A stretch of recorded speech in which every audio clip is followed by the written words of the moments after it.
how to fix this error that says please connect iTunes support to complete this transaction.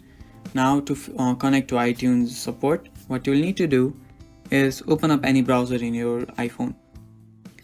After you go to browser, you will need to search for support.apple.com.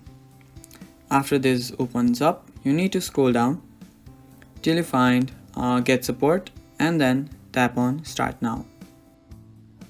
After you tap on start now, you can just sign into. You need to sign in.